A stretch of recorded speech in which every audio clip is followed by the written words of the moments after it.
apa-apa sih, itu kan bukan orang debat. Iya, saya bukan orang debat, saya orang ilmiah masalahnya. Makanya aku tantang kau berdebat. Biar Gimana? Enggak susah-susah di Geraha Mualaf inilah. Oh iya, kapan? Terserah. Sahabat netizen, tim Studio Islam tidak setuju jika Dondi Tan berdebat dengan sang debater Rudy Yohanes. Kenapa tim Studio Islam tidak setuju? Coba kalian lihat tingkah laku dari Rudy Yohanes dalam video berikut ini.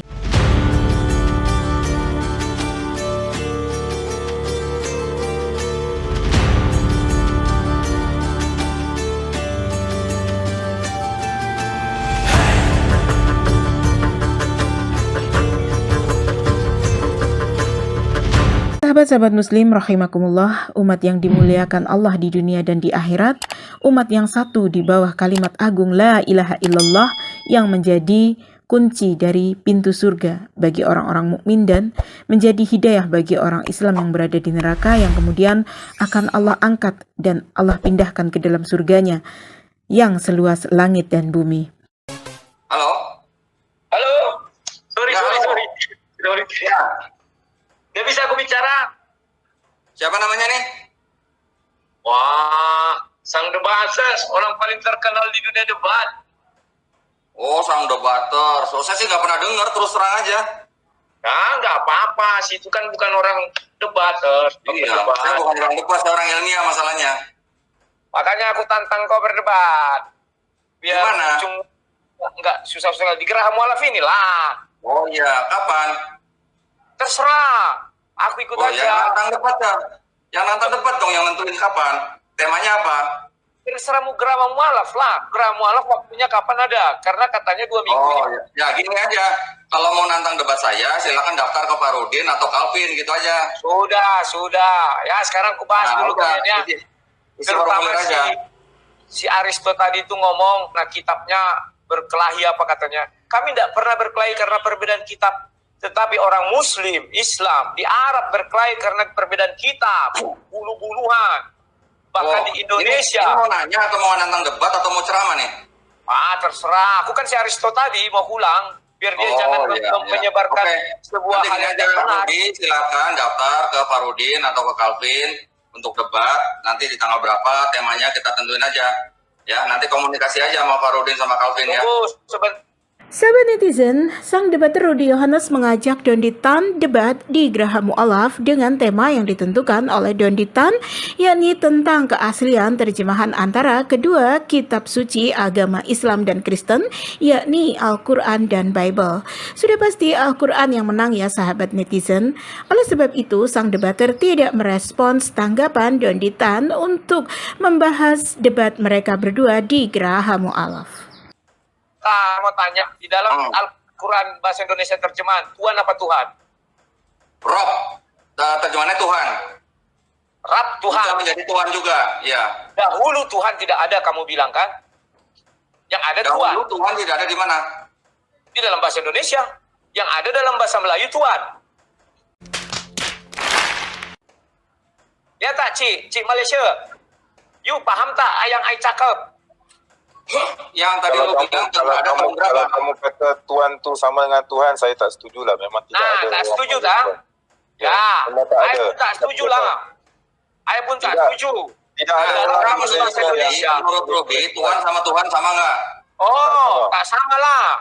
Hah? Nah, menurut perkembangan bahasa Indonesia, Ci, itu diambil dari bahasa Melayu Tuhan.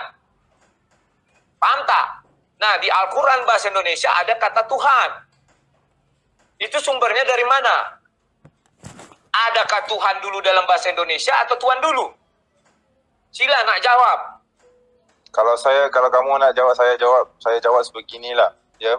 Sebab kita umat Islam, kita tidak we don't rely on the translations, okay? Kita tidak memegang terjemahan itu sebagai sesuatu yang suci. Yang suci hanyalah bahasa Arab. Jadi tak kira lah sama ada terjemahan. Okey, I faham apa yang you cakap. Kami tidak ikut. So it doesn't matter. I faham apa yang you cakap. Ya.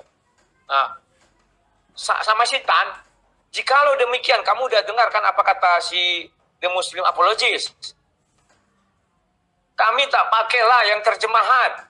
Ya kenapa sekarang ada Al-Quran terjemahan? Sampah kreatornya tae jancok gitu. Ya dibuang saja.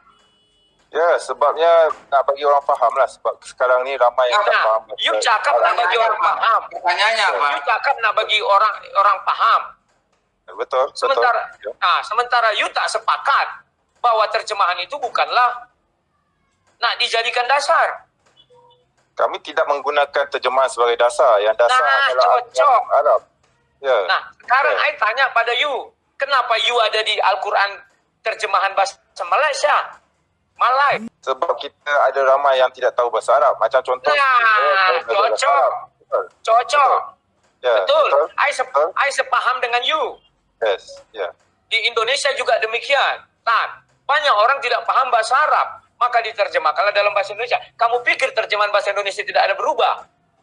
Saya ada lihat kemarin, saya ada 2 perbandingan, tapi sudah ditutup itu situsnya satu yang sudah ditutup, yang ada hanya tinggal Kemenak. Dibuat di situ bahwa anak-anak gadis muda di surga. Di terjemahan Kemenak, anak-anak gadis montok. Sudah berubah makna. Gini aja, Rudi Yohanes ya namanya ya? Enggak, Rudi Yohanes. Jadi, you nak cakap apa?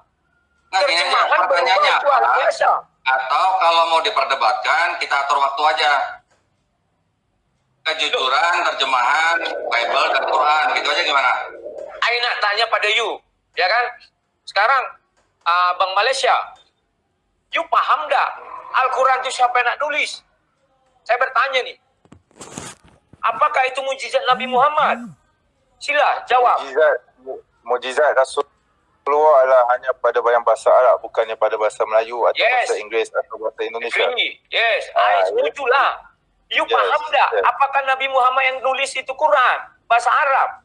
Dan orang Malaysia ini sepertinya kurang tepat untuk menulis nama apologet Muslim karena dilihat dari kapasitas bicaranya saja sangat mudah ditekan oleh pihak Kristen. Bahkan dia berkata bahasa Arab itu suci. Padahal bahasa itu tidak ada yang suci ya, hai orang Malaysia. Jika bahasa Arab itu karena Allah, maka banyak orang Islam masuk neraka karena begitu banyak tulisan Arab yang terbuang dan terbakar. Perdalam dulu ilmu agamanya, baru face to face debat di media publik, sebab hal itu akan mempengaruhi kedua belah pihak, yakni pihak Islam dan pihak Kristen. Saya sedang belajar bahasa Arab, jadi saya faham. Saya sudah tak tanya tu. Yes. You paham tak siapa yang tulis tu Al-Quran bahasa Arab? Apakah Nabi atau orang lain? Kami tidak mempercayai bahawa Rasulullah yang menulis Al-Quran. Ya, kami percaya bahawa Al-Quran itu diturunkan. Ya. Diturunkan. You paham diturunkan ke dalam sanubari atau hati Nabi Muhammad Rasulullah. Apa begitu? Kami percaya bahawa ia diwahyukan, ya betul. Ya, ke dalam hati. Nah, sekarang saya nak tanya pada you, yang berupa buku itu apa? Buku adalah bentuk seperti mushaf lah. Ya, itu. Mushaf. Yes. Yang nulis siapa? You tahu nggak siapa yang writing Al-Quran tu? Ya, para penulis Rasulullah ada tulis. Rasulullah tak ada pun menulis nak cakap satu ayat pun di dalam Quran. Rasulullah dia tidak tahu menulis, membaca. Jadi dia memintakan para sahabatnya untuk menulis Al-Quran yang telah diwahyukan daripada Allah. Betul? You pintar, cakapnya pintar. Tapi masalahnya kamu orang Kristian tidak memegang seperti itu. Ya, kamu mempercayai bahawa walaupun ia ditulis dalam bahasa Arab atau bahasa Indonesia atau terjemahan bahasa apa sekalipun, itu semua adalah wahyu, inspirasi, ya. Itu adalah masalahnya. Sekarang saya nak cakap sama you. Tunggu sebentar. Aku nak cakap sama Malaysia. Rudi, tunggu sebentar. Oh, kok kau marah? Tak usah marah. Sebentar, lu dari tadi ngomong dulu soalnya. Jangan keras. Sabar, ya makanya sabar. Nah, bagaimana menurut kalian sahabat netizen? Apakah kalian setuju jika Dondi Tan dan Rudy Yohanes mengadakan debat di Geraha Mu'alaf? Sementara semua yang dikatakan dan apa yang ditanyakan sang debater itu pertanyaan-pertanyaan bodoh dan tidak berkualitas bagi seseorang yang mengaku sudah lama menyandang gelar sang debater pembela Kristen untuk berdebat dengan Koh Dondi Tan yang mempunyai pengetahuan luas dalam bidang kekristenan.